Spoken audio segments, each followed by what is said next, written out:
Thanks for being here. Subscribe to Cheating Stories Best, so you don't miss new stories. The husband came home after work, looked out the window and saw that his wife with another man. He was not confused and did the following. Today's story with a similar plot. Enjoy watching it. In nature, a seemingly random sequence of events can destroy something that has taken a long time to build. Sometimes, these things can never be restored to the way they were, no matter how much we want them to. As an example, let's imagine that the wind is blowing and it causes a small twig to fall from a tree on the side of a hill. The twig falls onto the pebble that was holding the stone in place. The stone was the only thing that prevented an avalanche of boulders at the top of the hill that would have swept away the city below. My name is Robbie Patrick, not Rob, not Bob, or Bert, just Robbie. And this series of seemingly random events is very similar to what destroyed my happy marriage. My wife, Carrie, and I are a typical double income, no kids couple. We have a nice house in the suburbs of Detroit, both have great jobs, and life is great. We decided not to fulfill our duty to procreate out of pure selfishness. We thought we had our whole lives ahead of us to have children later, so for now, we were busy enjoying our toys, traveling to exotic places, and just having fun with each other. I'm 5 feet 10 inches, weigh 170 pounds, have dark brown hair and eyes, and am quite attractive and in great shape from running 50 to 70 miles a week. I usually run a couple of marathons a year, so I like to stay in shape. Carly, the apple of my eye, is about 5 feet tall and weighs 160 pounds. She has shoulder-length blonde hair and sparkling blue eyes. Have you heard about people whose smile can light up a room? Well, Carly's smile can light up an entire city. She has fairly small breasts, so most of her 160 pounds are on her hips, thighs, and butt. About a year ago, Carly noticed she had a little baby bump. It didn't bother me at all, I even thought it was cute. But she was upset about it for a couple of days until I suggested that she get rid of it by going out for a run with me. She initially loved the idea and even bought herself a bunch of nice running clothes and 3 pairs of running shoes. But the implementation of the idea was much less successful. Okay, why embellish it? We weren't compatible running-wise. The two of us running together was as good as a fart in church. If I slowed down so much that it looked like I was running backwards, it was still too fast for Carly. If she sped up to the point where she could only run for a couple of minutes, it was still too slow for me to be comfortable. However, the answer was found quite quickly on our second and final run together. We noticed a group of 6 or 7 women running together. Carly let me run on my own while she joined them. A few weeks later, as summer arrived, Carly's running group decided to switch to morning runs to avoid the summer heat. I stuck to my evening schedule, except for long runs on Sunday morning. It suited us perfectly. Or so I thought. Our normal routine was that Carly would wake up at 5:30 a.m., leave the house at 5:45, run with the girls, and return between 7 and 7:20. She did this 3 times a week, usually on Mondays, Wednesdays, and Fridays. I usually went out right after her, bought her favorite coffee at Tim Hortons with a donut or bagel and sometimes flowers, and waited for her to return. I also ironed her clothes for work and made sure there was gas in her car, etc., all the things a loving husband should do. That's exactly what happened on that fateful morning almost 2 weeks ago. Carly walked into our bedroom still breathing heavily and fell onto the bed next to me. Although I seemed to be sleeping, I was not. She gently poked me to see if I was asleep. Before her fingers touched me, I turned around and pulled her towards me for a long, tender kiss. She smelled wonderful. This should have alerted me, but it didn't. I knew you were pretending, I teased. Pretender, she laughed. I pulled out a tray next to the bed with her coffee, donuts, and a single red rose. She saw a tear begin to form in the corner of her eye. I don't really understand, she said softly, because you do things like this for me all the time. But it feels like the first time every time you do. I will never understand women, I chuckled. Coffee, donuts, and a rose, she mused, holding her chin like one of those detectives from cheap TV shows. I think I have solved this case. She continued speaking as if someone other than me was listening to her. It appears that my powers of deduction are experienced and brilliant, she said, pausing for dramatic effect and then looking at me suspiciously. Word is that someone here is not satisfied with riding me like a pony for half of last night. The culprit, over coffee, donuts, and an innocent-looking rose, obviously wants some morning intim. She said the last 3 words with desire. Needless to say, we were both late for work that morning, and many mornings, in fact. So I really believed that everything was fine between us. At that moment, I would have given my life for her without hesitation. How quickly things can change. On an average evening, as I walked into the house and changed into my running gear, I kissed Carrie while she mopped the kitchen floor. This was a sure sign that we were expecting someone for dinner. As I kissed her, I noticed a light layer of sweat on Carly's forehead from the effort of mopping the floor. I didn't even think about it at the time, but the seed was planted in my mind. "Don't be late. I need you to get to the grill," she said, trading my quick kiss for a much more passionate peck on the lips. "Carly, if you keep doing this, I'll never get out of here," I said, smiling. "I have something down here that you came out of this morning that needs to be filled with you," Carly said as I pulled away from her. "I'll fill it up when I get back," I chuckled. One more kiss and I was out the door. A little later, about a mile into my run, I was ecstatic. I had Evanescence playing on my iPod. I was doing what I loved, and the world was a beautiful place. Then it happened. One of those seemingly random actions, a bead of sweat rolled from my forehead into my eye, forcing me to wipe my eye. It also made me think about previous events. Something was wrong with Carly. Why did she smell so fresh after returning from a morning 4-mile run and then sweat doing a little cleaning? Something wasn't adding up, but I couldn't figure out what it was. Our dinner guest turned out to be one half of one of the couples we hung out with in our area. It was the older couple, Georgette and Tom. Georgette was here alone because they were getting a divorce. Carly invited her in for support, and essentially, to listen. And I was included in the plans after I cooked the steaks. We sat down, and Georgette started complaining about how Tom had a night with his secretary and had just run off to Mexico with her. I excused myself and went into the garage to work on my favorite toy, preparing my S6 Mustang GT for the Woodward Dream Cruise. I installed billet grills to make it look a little different, although with its shaker intake system, it was already unique enough. I really should have paid more attention to Georgette, but at that moment, I did not realize that her experience could be useful to me. The next day, Thursday, Carrie didn't have to run, so she woke me up with intimate that I still feel almost 2 weeks later. "That should put you off even looking at your damn secretary," she said with a grin. Carly rolled over and hugged me tightly, and we stayed like that for a while. "Please don't ever cheat on me," she said quietly. "I promise I never will," I said, and I meant it. Sometimes, I just didn't understand Carly. I loved her with all my heart and soul, and after 8 years of marriage, we were still having an intimate socially a couple of times a day. Who in their right mind would want to ruin this? Women are strange creatures. That evening, when I was out for a run and turned the corner in the park, I saw the familiar figure of a man I did not know. I know it sounds absurd, but it was true. The figure was familiar because I had seen her many times before, but we never talked, so I didn't really know her. "Hi," I said, slowing down to match her pace. "Why are you here today?" I asked. She was a little wary, which was probably to be expected. After all, she was a woman running alone, and I was the strange guy approaching her. "I'm Robbie," I said. Apparently, my statement of identification had no effect. Carly must not have talked about me very often when they were running. "Carly's husband," I said, as if that should clear everything up. She still looked puzzled, but she smiled, and her smile was magnificent. It wasn't a 10-megawatt smile, all teeth designed to charm thousands of people like my Carly's.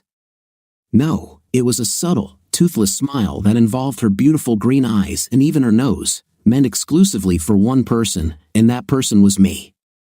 Even though I was madly in love with my wife at that moment, that smile gave me pause. Damn, she more than made me think. That smile almost caused me a concussion. Her smile made me oblivious to where we were running, and if she hadn't grabbed my arm and pulled me away, I would have crashed straight into a tree. "Who is Carly?" she asked, barely holding back her laughter. Now it was my turn to be surprised. How could she not know who Carly was? "She runs with you in the morning," I said. "No, We don't have a Carly, she replied. But I've seen you here many times and wanted to talk to you. My name is Rebecca, everyone calls me Becca, she said, holding out her small hand to me. I heard you run marathons and I want to increase my distance because I've been thinking about running one, but I don't know where to start. Well, I could help you with that, I offered. Over the next few miles, we talked about the types of training runs she would need. We talked about long runs, recovery runs, pacing, and the importance of choosing the right shoes. We even started talking about doing long runs on weekends together. I told her some people like to make them on Saturdays, and she quickly said, Sunday is better. Why? Do you have a hot date on Saturday morning? I joked. Something like that, she said, punctuating it with another one of those amazing smiles. She then left the treadmill, promising to meet me there on Sunday morning at dawn. As I completed my run, 1,000 little thoughts ran through my head at once. The first one was, where the hell does Carrie go every other day if she's not running around with Becca and her group? My thoughts were far from intimate that night as my loving wife did her best to kill me with pleasure. Then she rolled over and pressed herself against me. Robbie, it's time, she said in a sleepy voice. This is our last week, she continued. Okay, I muttered, pretending to be asleep. We'll talk about this tomorrow, sleepyhead, she said. The next morning, while Carly was getting dressed to go for a run, I stayed in bed as usual. As soon as she left, I got dressed as usual. I got into the car as usual, but a little earlier this time. I followed Carly. I wasn't surprised to see her drive past the park. I stayed about a block away so she wouldn't see me, and I saw her turn and park in the lot next to some really crappy apartments. It's a good thing I wasn't in my Mustang because it would have stuck out there like a sore thumb. This place was only half a step above a trailer park. I saw Carly walk up to the door of one of the apartments and knock. The door was open, and Carly walked inside. Her ease showed me that this was not the first time she had done this. I crept up to the apartment and looked to see if anyone was looking outside. There was no one. All 3 windows were covered with those cheap blinds, and none of the blinds were even closed. I looked through the first window and saw a living room with no one in it. The view from the second window changed my life forever. There was Carly, taking off her running shorts while some guy with a mullet was getting comfortable. Luckily, I was sane enough to take out my iPhone and start filming. Carly did a little nicely dance, then climbed onto the bed and sat on the guy. They started having a night. They had a conversation during intimate. I couldn't hear any sound on my video because of the window, and it didn't matter because I didn't want to hear anything they were saying. If I was expecting something hot and crazy like Carly and I having intimate, I was shocked. Because Carly was just going through the motions, she looked bored. I wondered why she would ruin our marriage for such casual night. My heart literally hurt. I thought about going in and wondered what I would do or tell them that would make a difference. I drove home quickly, changed for work, and left before Carly got back. When I arrived at work earlier than usual, I told Crystal, my secretary, that I had been called in early due to an emergency and that I would be on call most of the morning. I knew that when Carly called, I would justify myself by not talking to her directly. Like clockwork, at 7:04 a.m., I saw my iPhone display light up with a photo of Carly. I let it go to voicemail. Then, I saw the light on the office phone turn on, and a few seconds later, Crystal poked her head in the door. I shook my head in refusal. She whispered, "It's Carly," and I shook my head even more. Crystal retreated to the outer office. I could tell Crystal was wondering what was going on because I never screened Carly's calls. Even if we had rare quarrels, we always talked to each other. At first, I thought I was a genius. But if I'm such a genius, why is my wife having a night with Joe Dirt? When I thought about it more, I realized it was a mistake. I had to be very careful with everything I did until I figured it out. My only advantage was that I knew, and she didn't know that I knew.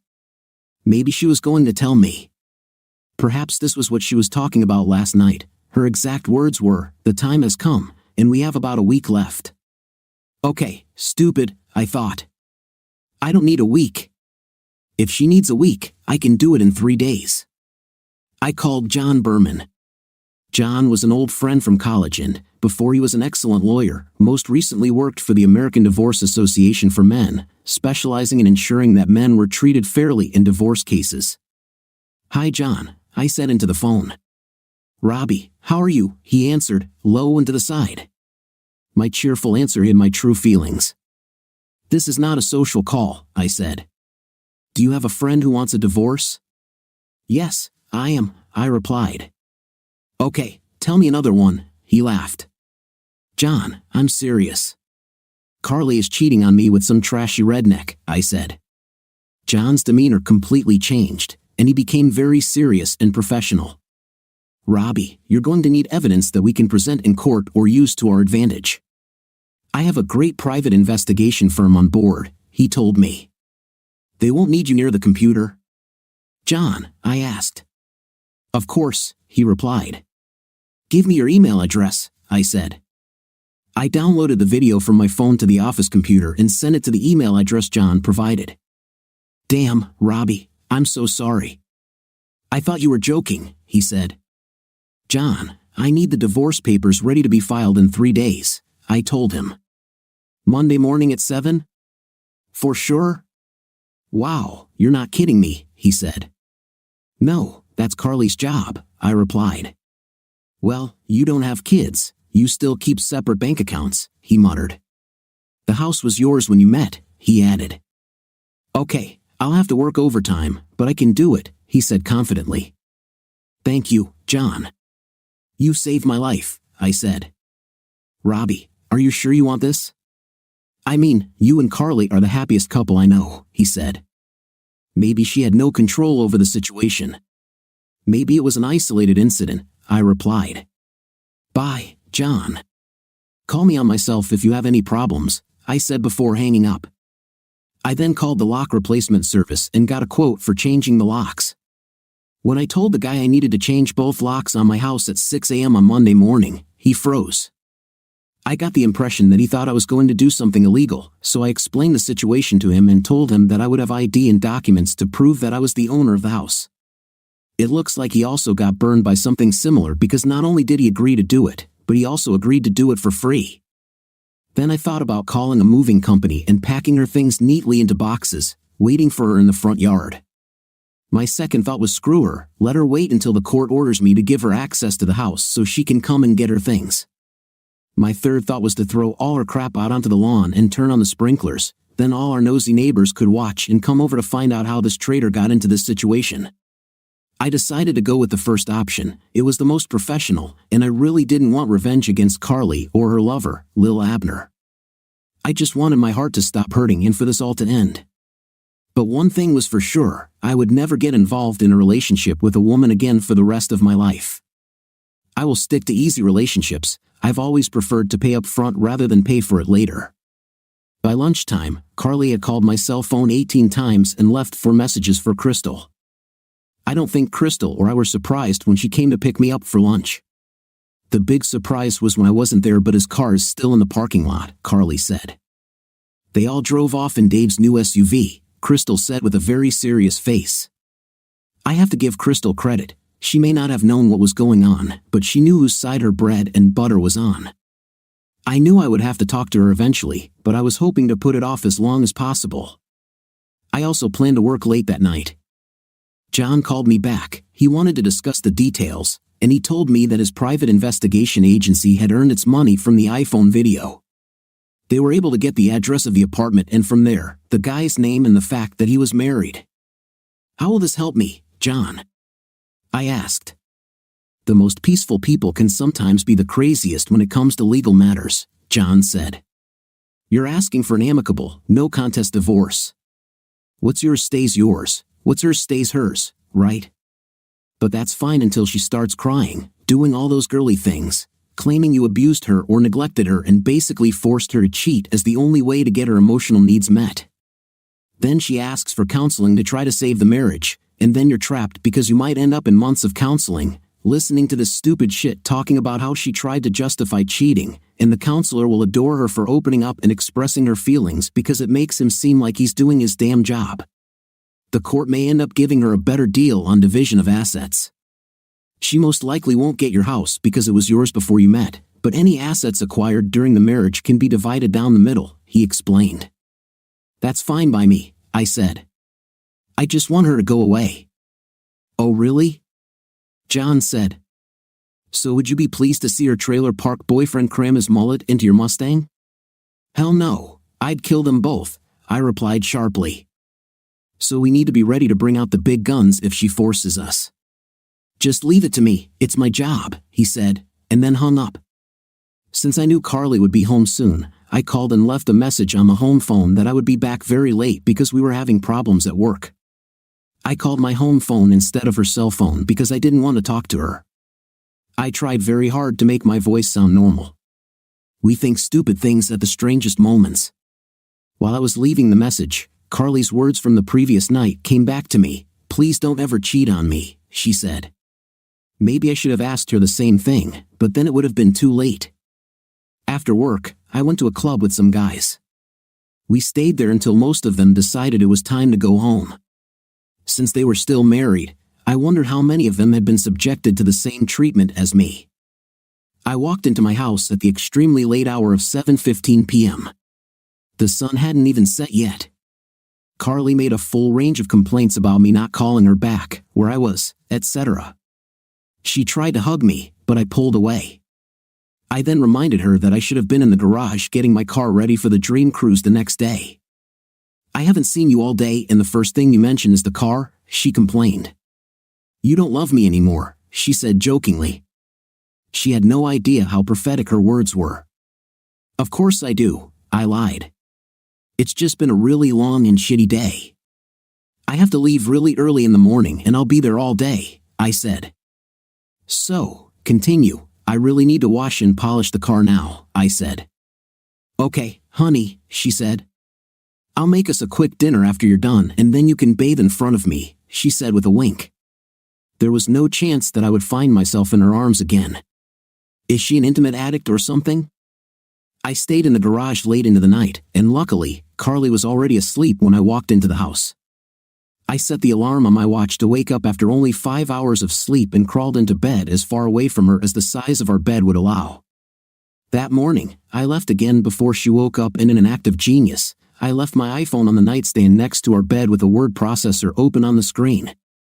When she notices the phone, it will look like I started writing her a sweet message telling her how much I love her. I knew she would read it but wouldn't tell me about it. She wouldn't want me to think she was invading my privacy by reading the letter I wrote to her. At the same time, since I clearly forgot my phone, she would have no way to contact me and vice versa. It would also hopefully delay her realizing that something was wrong between us. When I arrived at the event, another one of those seemingly random things happened. The Dream Cruise became an event that took on a life of its own. It was originally a one-day celebration of classic cars and hot rods. It now features cars of all eras and styles circling the city's central boulevard from the small suburb of Ferndale, Michigan, to Pontiac, Michigan. Although strange, the event is largely considered a Detroit affair. It starts outside of Detroit and never enters the city itself. You could almost call it a cruise away from Detroit, because that's exactly what it does. There are also many cruise events now available. Many of the participating cities host their own parties, events, exhibitions, etc. Some stay true to the original 50s theme, while others celebrate different aspects of automotive history or even one make of car. So, for example, the event I went to, Mustang Alley in Ferndale, every year during the Dream Cruise, the city of Ferndale celebrates all things Mustang. There are Mustangs of all eras and models on display along the 9-mile road course, which has been limited to 600 cars in recent years. Yes, it is a paradise for car lovers and especially for Mustang fans. Thousands of people walked by, photographing and discussing the cars, admiring and studying them.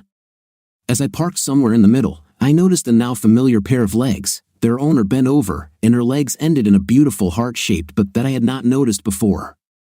I hadn't even started polishing my car before I walked over to talk to the feet and their owner. So, this is your hot date, I said. Becca quickly straightened up and gave me one of those smiles. So, you're here helping your boyfriend with his car? I asked. You must love him very much to do this, I continued, delving deeper into my misunderstanding. Well, she said, I don't have a boyfriend. This is my car. Very beautiful, I said, even more impressed. Let's see, it's an '09 V6 Vert with a custom dual exhaust system, Mac Performance exhaust system, right? I continued. Oh, hi, T's 18-inch triple chrome wheels with Hannock tires, I said. Very impressive, she said. You really know your Mustangs. How did you know it was a V6 and not a GT? She asked. And how did you know it was '09? She added, not allowing me to answer the first question. Your rear bumper is straight and doesn't have the cutouts for the dual exhaust system that all 1999 to 2004 models have, I began. That means you added the dual exhaust system yourself, I continued. All GTs from the factory come with a dual exhaust system. You also don't have fog lights, another sign of the V6. Anniversary fender badges only come out every 5 years, and your car couldn't have been an '04, it's the wrong body. And since it's a 14, still only in the dreams of designers, it should have been '09, I finished, bowing. So, why are you here, and what's her name? She asked. Sorry, but I can't remember your wife's name, I replied. This is Carly, and in a couple of days, she will be my ex-wife. This cooled our conversation a little, and the day could have gone exactly like this if fate had not intervened. Robbie, I have a problem, said a voice behind me. I turned around and saw Becca. This woman knew how to dress. She was just wearing a t-shirt and shorts that weren't even too short. Her shorts went up to about 3 inches above the knee, but her calf muscles and visible thighs were spectacular. The t-shirt covered her from the neck to the beginning of the shorts, only emphasizing her breasts. Her hair wasn't even styled in a particularly feminine way. She didn't even try to look good and still outshone all the auto show models. Oh my God, this is wonderful. What kind of car is this? She asked. 06 GT with a shaker hood in screaming yellow with black racing stripes, I said. If this is your soon-to-be ex-wife's car, you'd have to love her very much to do that, she mockingly commented. Then, seeing my reaction, she realized she had said something wrong and reached out to comfort me. That first touch was like an electric shock, and all thoughts of my cheating ex-wife disappeared. I'm really sorry. Forgive me, she said in a low voice. So, what's the problem, Becca? I asked. What did you bring for lunch? She asked.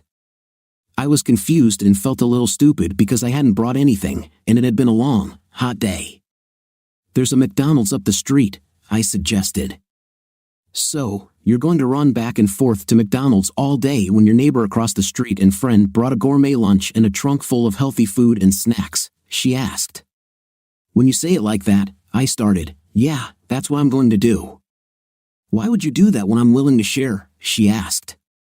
Women always want something in return when they offer to share, I said quietly, then louder, adding, whatever you need, Becca. If I have it, it's yours. Just like that, I replied. I was so busy packing food that I forgot all my car care products, she said.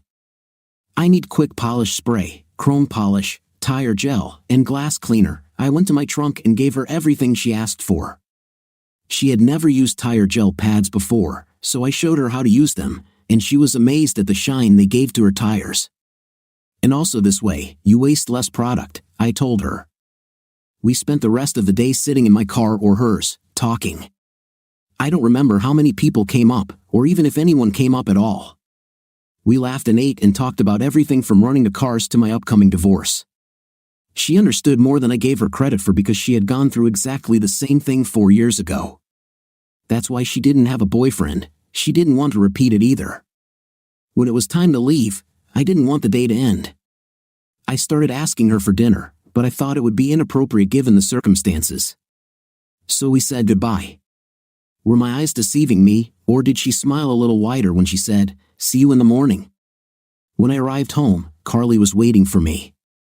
It was only 6 p.m., but she was already dressed for bed, or rather undressed for sleep. She was wearing a soft purple negligee that I had never seen before. She prepared another of her romantic little dinners, a stir-fry with pieces of steak and chicken and assorted vegetables. Usually, when she cooked something like this, we would feed each other, and this intimate act would lead to further intimacy in the bedroom. "Carly, I love you so much," I lied, "but I don't feel good. I'm tired, and I think I'm getting sick," I said. "If you have it, then I'll get it too," she said. I was actually more worried about getting an infection from her, but I wisely didn't voice it. "Well, this is a good time for us to talk," she said. "Is this a serious question?" I asked. "Very serious," she replied. "Is it urgent? Do we need to make a decision right now?" I asked. "Why do you ask?" she asked. "Well, I have a really long run tomorrow morning, and I'm thinking maybe if possible, I'll put it off until Monday night," I explained. "This way, all my work at work will be completed, my longest run of the week is behind me, and I can fully concentrate on what you have to say." Carly seemed to consider what I said and then agreed, "Okay, it's nothing that can't wait another day. When we talk about it, I think you'll be surprised because it will change our lives," she said. "I hope you're okay with this because I really want us to do this," she added. "Oh, yeah, but I'll beat you to it," I thought, because I was now sure that she was going to leave me for that damn trailer park guy she was sleeping with. I wondered what made him so much better than me. It couldn't have just been night because looking at them, it wasn't nearly as intense as what we were doing. It just looked like two people having an intimate out of boredom. She did not give him pleasure and did not even have an intim in her favorite position. What could be attractive? But then I realized that I was the one who didn't know. Perhaps what she was getting from Jethro was the kind of night she wanted, and if so, then I was happy to get rid of that. I swore that when this was over, I would never allow any woman to come so close to my heart and my feelings again. In the back of my mind, I wondered why, if I really meant it, I was already thinking about Becca. Sunday found me in a more relaxed mood. I woke up before the sun and for the first time in years was excited about the hard, long run ahead. One night, Carrie rolled over to me and wrapped her arms and legs around me as if she was holding onto me like a life preserver. She really had no idea how true that statement was. The only thought that went through my mind was how I could avoid her for one more day. Just the sight of her conjured up images in my mind of her having a night with Barney F. I carefully freed myself from her embrace and got out of bed. It's amazing how quickly human emotions can change. Just 2 days ago, I was so in love with this woman that I would gladly give my life for her. I really couldn't imagine my future without her. Now she was just another available girl to me. I knew that these thoughts were fueled by anger and that before the end of the situation, I would experience many more stages and different emotions. But for now, as long as I could clearly see the pain that had been caused to me, I needed to be free. I got dressed and microwaved some pizza I had saved a couple of days ago for a quick pre-run snack. I raided the refrigerator and filled it with bottles of Snapple, Pepsi, Gatorade, and water. I put some fruit, granola bars, and pretzels in my bag and left the house. It's funny, but when I walked up to the door, I saw almost the same things packed and waiting for me with a note from Carly. The note said, "Be careful, it's going to be very hot outside today. Please don't kill yourself over one race because someone loves you and can't live without you." With the caption, "Forever yours, Carly." After reading the note from Carly, I suddenly ran to the car and got into it. I drove my Taurus today because I didn't want to risk the Mustang getting scratched. As soon as I closed the door, I let out the laugh I had been holding in since I read the note. Oh yes, she loved me so much that she had fun with some jabroni 3 times a week. Forever now also had a different meaning. It was just over 24 hours when I arrived at the park. It was just beginning to get light. I immediately noticed Becca's Mustang and her sitting on it. She didn't even look at me when I approached her. I parked next to her and noticed that she seemed more and more attractive every time I saw her.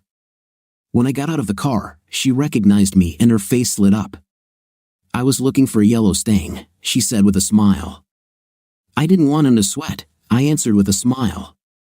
"A guy who spoils his car will probably spoil his women," she laughed. There was that awkward moment of silence again when she realized what she had said.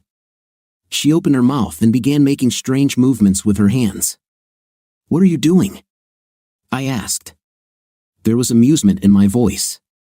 "I'm trying to get my foot out of my mouth," she laughed. That was enough. Our growing chemistry began to intensify again. We started running at a very easy pace. Luckily for us, the park was a simple oval track about 3 miles long. My goal for the day was 22 miles, and hers was 14, which was the longest run she had done so far with a previous maximum of 10 miles. We'll both feel broken after this, a couple of miles after we started. The sun rose and gave us a beautiful view. It wasn't high enough in the sky yet to start frying, but the light and the light show were beautiful. I must have seen this same scene hundreds of times in this same park, but today was the first time I really noticed its beauty. It must be the company, I muttered. What? Becca said. I just thought I'd seen the sunrise literally hundreds of times, but never really noticed how magnificent it was. I attribute this revelation to the company, I said in a quieter voice. I like you too, she said seriously. I just don't understand, she continued. You seem like such a nice guy. Why are you getting a divorce? Carly, I started. Unlike our conversation on Saturday, I didn't hold anything back. I told her the whole situation during our run, including her role in uncovering Carly's deception. What a stupid.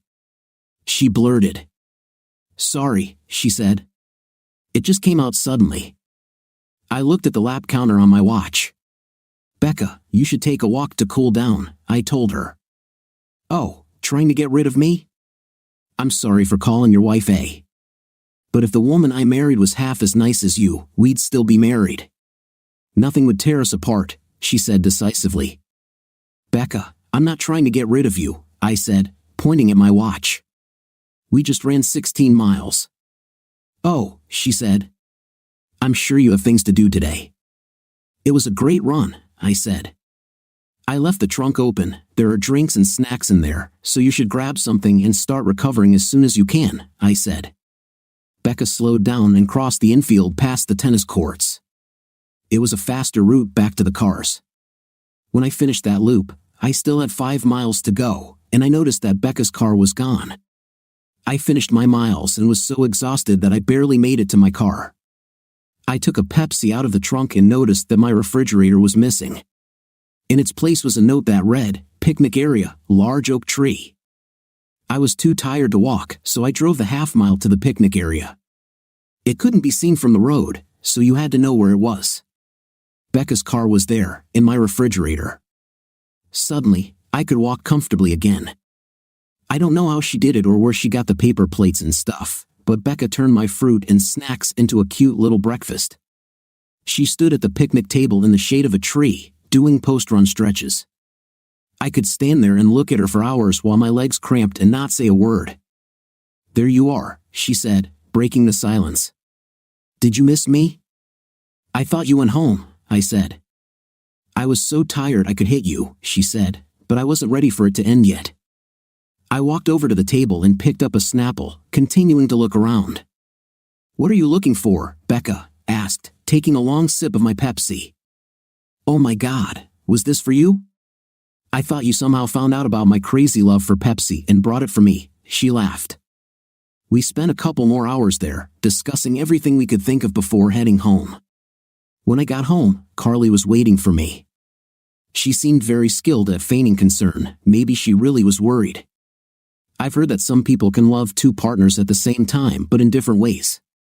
Hell, I loved both of my cars, but to be honest, not equally. I wondered what my feelings for Carly were. Did she love me and just have an intimate with Mr. Haney for the thrill, or did she really love him but knew she would never be happy with the lifestyle he had to offer her, so she lived with me, pretending to be content and gave me night as a consolation to keep me around? Why have you been missing for so long? She asked. I think I pulled something, I lied. It hurt a lot, but I had to finish. So, you just kept running even when you were hurting, probably making the injury worse, she said.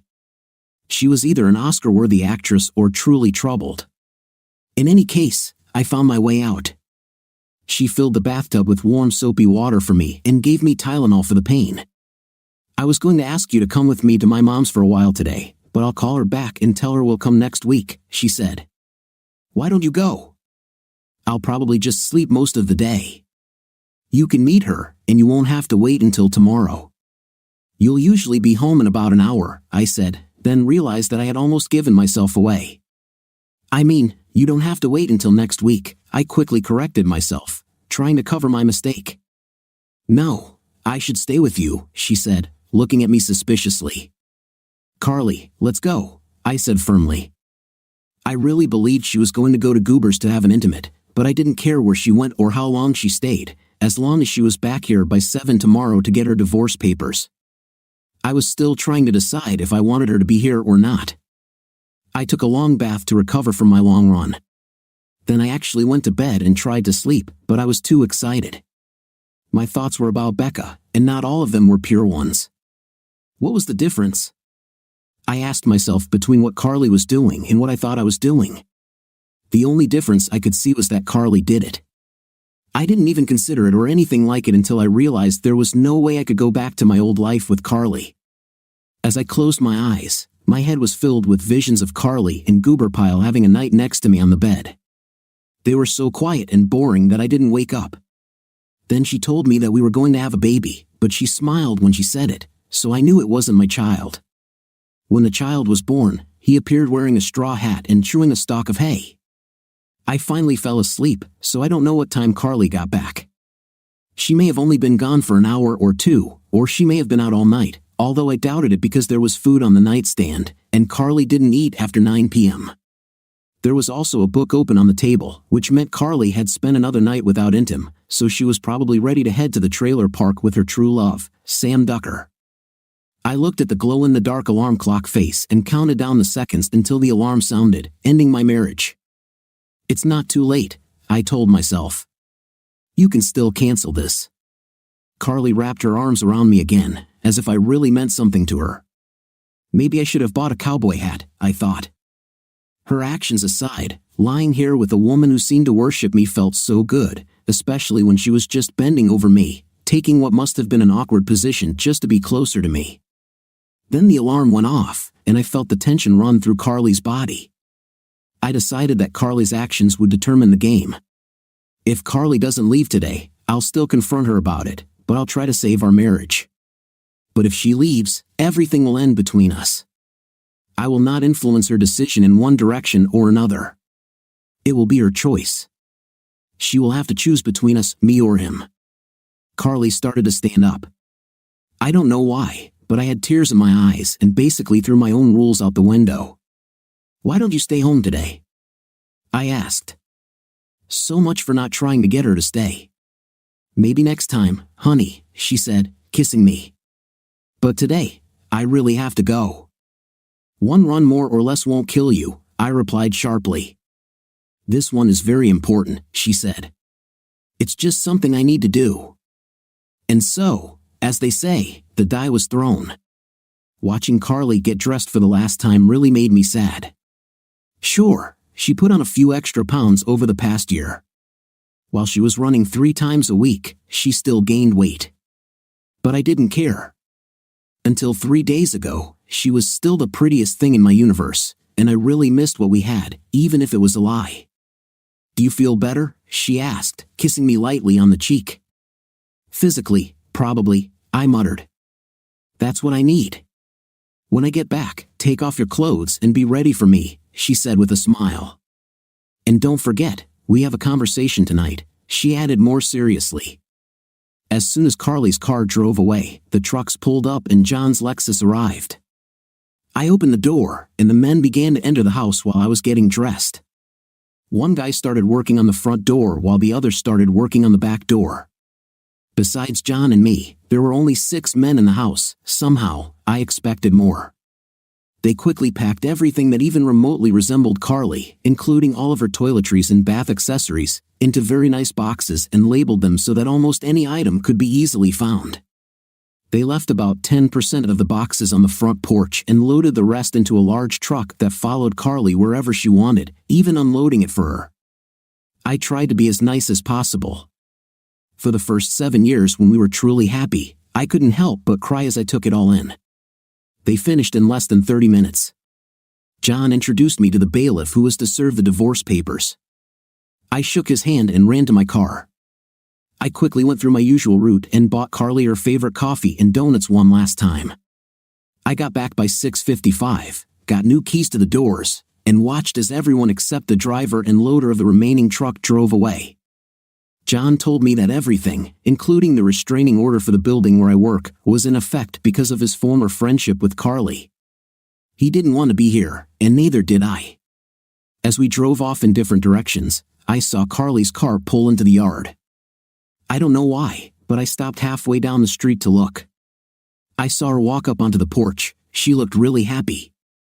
And why not? She had just returned from trying to punch Fred Zill's bed through his floor and was expecting to give me another merciless jab. I saw her trying to open the door, but she didn't seem to notice the boxes yet. I saw the bailiff approach her. They talked briefly. He handed her the envelope, and she screamed so loudly that I heard her almost halfway down the street. Carly fell to her knees and just sat there. I left. I would like to say that after seeing her reaction, all my pain went away or I felt better, but that's not the case. But it took the edge off the pain, at least a little, and put me on the path to overcoming it. The next few days with Becca really helped ease the pain. I have often heard that love cannot be turned off like a switch, but it seems that when you replace a bad love with a much better one, miracles can happen. Barely 24 hours since I received the biggest shock of my life, my significant other, the love of my life, was divorcing me. Although he kicked me out of the house, Robbie did it as gently as possible. This told me that he still loved me, but for some reason, he decided that we could not continue. After I finished crying, I asked the truck driver to take me to my mother's. I had just been to see her the day before to share other news, so this would come as a bit of a shock to her. I didn't unpack my things because deep down, I didn't intend to stay here long enough for me to need them. I saw that John Berman was Robbie's lawyer and called him. "Hi John," I said into the phone, fighting back tears. "Carly?" he asked carefully. "Yes," I said. "Carly, we shouldn't talk without your lawyer present," he said. "I don't have one," I cried. "Well, speaking as your friend, you should really find one," he replied. "Why, John?" "I don't want a lawyer. I don't want a divorce. I just want Robbie," I cried. "Tell him that I will do whatever he wants. I don't understand why this is happening. I love him so much. Carly, if you can get a lawyer, we can set up a meeting to discuss this. Robbie is trying very hard to be extremely fair with you. He wants it to be an amicable divorce. You get to keep all your stuff, and he gets to keep all his," he stressed.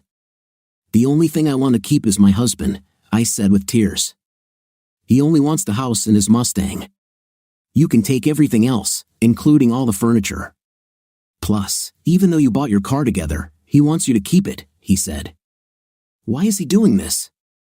I screamed. "Carly, get a lawyer, and we can set up a meeting," he said. "Okay, I'll have a lawyer in an hour," I told him. "We'll make an appointment for 9 a.m. tomorrow at my office," he said and hung up. The first thing that came to my mind was that someone was forcing Robbie to divorce me. Then I thought about it and remembered that he had been acting weird, and we hadn't had a night since Thursday morning. I know it was only a few days, but we got used to it several times a day. Even after 8 years, we were still like newlyweds. I craved his touch. The sight of him was enough to turn me on. And I would never give in without him. This made me cry again, and I thought about it even more, and I was sure that I had found the answer. If I was right, I could easily get Robbie back. I would just have to give up what I thought I wanted. But now, in perspective, it didn't seem that important, and the time was just right. I mentioned this to Robbie on Thursday or Friday, and I'm sure he now knows and isn't happy about the idea. This would be a major change in our lifestyle, and he may not be ready for it yet. I was ready, but without him, no matter how much pleasure it gave me, it just wasn't worth it. Of course, if he agreed to it, like some men, that would be great. Robbie probably wasn't that type of man. I took out the telephone directory and simply called the first lawyer on the list. We talked for about an hour and a half. He asked me to read him some paragraphs from the divorce papers and said he needed a copy of them. He told me that it looked like I was being dumped for another woman and I could probably get more out of it. I told him I didn't want more, I wanted Robbie back. I told him what I wanted to discuss with Robbie. He said that many men are simply not ready for this yet. If this is so, then pointing out irreconcilable differences would be a good reason. The agreement was indeed fair. We should have just gone to the meeting and talked to them. We could plan our strategy after that. He asked me if there were other reasons why Robbie might want a divorce, and I really couldn't think of any. Here I am, sitting at the table 24 hours later, waiting for John and Robbie. My lawyer looks a little young, but I don't care. He's only here to let me into the meeting so I can talk to Robbie. There will be no divorce. I would die sooner, or if Robbie found someone else, she'd die just because I've gained a little weight. There's no reason to throw our marriage in the trash. John walked in, followed by my husband Robbie. Robbie looked really good today. I smiled when I saw him, but he didn't smile back. In fact, he looked away from me, and I could see the pain in his eyes. That look, like I'd done something bad to him, really hurt me. I couldn't stand it, so I blurted out, "Okay, Robbie, if you don't want to have kids with me, I'll forget about all this. Let's just go home." Robbie looked shocked, and so did John. They had no idea what I was talking about. "Carly, what are you talking about?" Robbie asked very gently. "I thought you understood that I was going to tell you that I want to have your children and you're not ready to be a father yet." "Perhaps never," I said. "So you just decided that since I want kids and you don't, we should get a divorce so we can each have what we want?" "But, Robbie, I love you," he snorted when I said that. "I love only you, and without you, I have no life, so we're not obliged to have children now or ever," I said sadly. For a while, silence reigned in the room. The air was heavy with palpable silence. Robbie then walked over to the TV at the end of the table and turned it on. "I was hoping I wouldn't have to do this," he said softly. "I was only going to do it if this whole thing turned into trouble." I noticed he was holding back tears as he spoke, and my heart broke again. "Carly, I would love to have kids with you. I couldn't think of anything better." "Then why can't we have them, Robbie?" I asked. "Because I'll never know who they are, and I can't share that with you, Carly." "We need a divorce," he said. Robbie pressed the TV remote control, and I saw the video begin. It was strange to see myself on screen. Seeing yourself on video is a strange experience. You don't look the way you see yourself in the mirror. The first thing I thought was that I looked a little plumper than I thought. As I watched the video, I recognized the location, and my eyes widened in horror. "Oh no," I thought. "Please don't let it be like that." But that's how it was. My image on the screen began to take off his clothes as he walked across the room. Was my butt really that big? Mark was already lying on the bed when I approached. As I watched myself climb onto the bed, I thought, damn, my butt is huge. We started having an intim. My lawyer looked as if this betrayal had affected him personally. I felt extremely embarrassed and ashamed. When I saw the tears continuously flowing down Robbie's cheeks, it was as if someone had just put a vice on my chest and was squeezing the life out of me.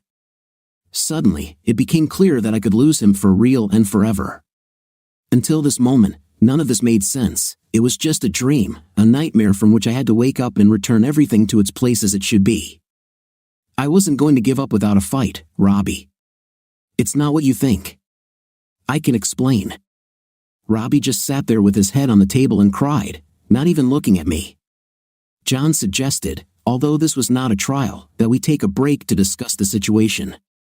He left the room, taking Robbie with him. As soon as the door closed, my lawyer started yelling at me. "You stupid! Why didn't you tell me about this?" he shouted. "You've already lost everything, so sign the damn papers before they change them. You were right, he really treats you well, and his lawyer is playing ball with you too. If I represented him, we would sue you for adultery and publish this video to all your friends and family. We would also sue your lover for breaking family ties, and if he was married, I would take up her case too," he said. "Just sign the damn papers," he barked, but I stammered, "I want my husband back." Have you ever seen people take their kids out for ice cream and get there just as the place is closing? And as soon as they leave the counter, the child drops the ice cream? That's how my lawyer looked at me. His look said, "I bought you this ice cream and you dropped it. There's nothing you can do about it, so get over it." "We can offer counseling," he said, "but that won't work, obviously. Like you said, he's a good guy and he loves you very much, but you just destroyed him. Any idiot can see that he loves you, but if you take him to court and he cries for you like he is now, and then shows this video, you will lose everything, he barked. Besides, I'll do you one last favor. I can't keep my professional suspension on this case, so I'm leaving. That means they can't continue until you have a lawyer, and that will buy you some time, he said. I watched as he collected his briefcase and left the room. I'll bill you, was the last thing he said to me as the door closed. I heard him say to Robbie, sorry, man, as he walked away. Robbie and John returned to the room. I know my lawyer left, but I just have to explain this. Can we just talk? I begged. Robbie nodded his head, and I knew he just wanted to get this over with, and I'd probably never see him again if I messed this up. John said, only if you sign a release and admit that you continued knowing you didn't have a lawyer and allow the conversation to be recorded. Whatever, I said. Robbie, I love you more than life itself, I began, but I hated running, and I just wasn't very good at it. Then I met Mark, who I knew briefly in college, and he had a lot of free time because he wasn't working. At first, we would just meet and spend time together for an hour while I was supposed to be running. But since I kept coming to him in these tight workout outfits, he started making comments about how nicely I looked. I felt vulnerable because of the pounds gained, so I started to give into it. Robbie, every day you tell me that I am beautiful and cute, but you have to say this because you are my husband and you love me. But apparently, to hear this from someone else was really flattering, and I liked it. Then one thing led to another, and he started touching me, which led to the first time. It was never about night, it was just something that could take an hour, I said, realizing how stupid it sounded when I said it. Perhaps the thought of someone other than you wanting me made it exciting, I said, but this has nothing to do with love. I only love you, I said. I paused to catch my breath. The day you made that video was Friday, right? That day I told him it was over. I was tired of lying to you, and we couldn't do it anymore because you and I were about to start our family. I was going to stop taking the pills, and I didn't want to risk having anyone but you inside me. Then he started telling me that I would be back in a week because I would miss him and our hot night. Why? I laughed, because the intimate wasn't hot. Having an intimate with him was boring. I told him that he doesn't even compare to you, and that most days when I was done with him, I couldn't wait to run home and have a night with you. He was just an appetizer to whet his appetite. Robbie, you were the main course, I said. The words sounded empty even as I spoke them. Robbie handed me the divorce papers, and I stepped back from the table. I need to ask you 4 questions, Robbie said. The first 3 are very easy. If you answer all 4, I'll tear up these papers and we'll try to fix it. But if you can't answer even one of them, you have to let me go. I nodded in response. Do you love me? He asked. With all my heart and soul, I replied. Did I love you? He asked. You really seemed like you did. Okay, yes, I believe you did, I said. Have I ever hit you, treated you badly, refused to listen to your opinion, made it so that you couldn't come to me if something was wrong? He asked. No, none of that, I smiled. Then why was it easier for you to have an intimate with some farmer behind my back for a year and ruin our marriage than to just say, Robbie, I don't like running? I didn't have an answer to this question. I just sat there. But I still refused to sign those damn papers. I struggled with this for weeks and never did anything wrong. He never posted the video online or gave copies to my friends. In fact, he never even spoke badly about me. He went to counseling both alone and with me, but it didn't lead to anything. Month after month, our goals never came closer. I wanted our marriage back. I was ready to do anything, even live in different houses and start over. Robbie just wanted to get out. He said he couldn't look at me anymore and couldn't trust me. I showed him the lock on the chastity belt on the internet, but he just looked at me sadly. He even paid for all the counseling sessions since I had been missing so much work lately and had no money. There was no point in going there and languishing every day for nothing. I also slowly watched the light in my husband's eyes change. Where his eyes once lit up when he saw me, it was different now. When Robbie walked into a room, he was bright and happy. But as soon as he saw me, he became sad. It was as if something or someone else was making him glow, and I was just a reminder of a sad past. Finally, I couldn't take it anymore and just signed the papers. I knew that even if we were separated for some time time would bring us together again. I finally realized that I had done a very bad thing, so maybe being away from him for a year or so would make him see that no matter how badly I acted, I would never hurt him again. Also, maybe he could see that no one could love him as much as I do. I also hoped that someday we would still be able to have our children, since we both wanted them. He said this at a meeting with lawyers. "Carly, I would love to have kids with you, and if it killed me, we'd still have them." Robbie went on a cruise alone to think about what he wanted. I hoped he would want me. Maybe 6 or 7 months later, when I was driving past the park, I thought I saw him running. He always looked so cool running with that easy, carefree stride that just ate up the miles. People always talk about how running is good for you. There's an old joke that if running is so beneficial, why do people look so miserable when they do it? Robbie was an exception to this rule. He had the biggest smile on his face as he ran, almost as big as the smile he had when he saw me. He walked up to his old car, a Taurus. He still refused to drive the Mustang. As he ran and stopped, his depression after the end of our marriage seemed to have lifted. He obviously gave his all to running to help him get through it. I slowed down my car as I approached him because he might be ready to talk to me. I had been praying for this moment for almost a year. Then I saw where his smile was coming from.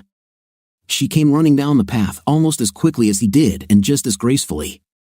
I had to admit that she was beautiful. She had this crooked smile that she kept throwing at him. Damn, I wish I could hear what they had to say. He seemed to laugh at her because he had defeated her. Then she did something that hurt me more than anything in my life. She shook her head in denial, and as I watched her hair fall around her perfect face, she did it. She pointed to her belly, where her ideal tummy would be, and I noticed a small bulge that was inconsistent with the rest of her body. When I craned my neck to get a better look, I saw him patting her little belly and putting his ear to it, then kissing it. She affectionately stroked his head and kissed him. This fool was pregnant by my husband. What was the first thing that came to my mind when I saw this special and beautiful moment that was supposed to be between us? The steering wheel of my car, because the airbag didn't deploy and I was so busy watching them that I drove into oncoming traffic and had an accident. The truck that crashed into me didn't even have time to brake. Luckily, I died instantly, without any further pain. It didn't really matter because from the moment I saw this woman pregnant with the child that was supposed to be mine, I died inside. What do you think of our story today? I think that in this story was completely wrong wife who cheated on her husband with him for a year because of unwillingness to run 3 times a week for an hour, and it is in my opinion a complete absurdity, but only the husband. What's your opinion? Write in the comments. Until new videos.